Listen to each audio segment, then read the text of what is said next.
Bammemba b'ekibiina kya Forum for Democratic Change olwaleero basibye beeyiwa ku kitebe kyabwe Najjanankumbi nga beetegekera Tebamiruka agenda okubawa olunaku lw'enkya. Okuŋŋaana luno mwe bagenda okubaganyiza ebirowoozo ku nsonga eziruma ekibiina kyabwe.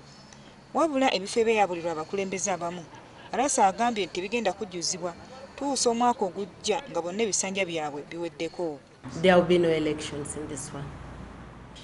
Agamba tewajja kubaawo kulonda olw'omwaka ogujja lwe lugenda okujjuza ebifo naye ng'ekya pulezidenti tekigenda kulondebwa muntu kuba bamulonda mwaka guwedde ate ng'ekisanja kye kya myaka 5 gitannaba kuggwako.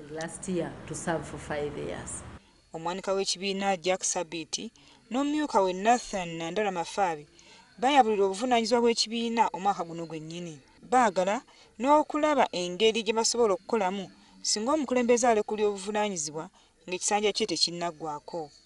Kusinziira ku nnabawandiisi bw'ekibiina Alice Alaso, ensonga enkulu ze bagenda okusoosowaza zeezo ez'okutereeza mu ssemateeka ezakkanyizibwako abakulembeze nga bali e Luweero. I want to clarify on a situation which we learned from our very recent experience when a party president resigned 6 months to elections. What should we do? Ebirala ebisuubira okubaganyizaako ebirowoozo kyekifo ssentebe w'ekibiina kye baagala kitwalibwe bammemba abanyusa ebyobufuzi eby'okuvuganya ng'ate basusse emyaka 5 egy'obukulu.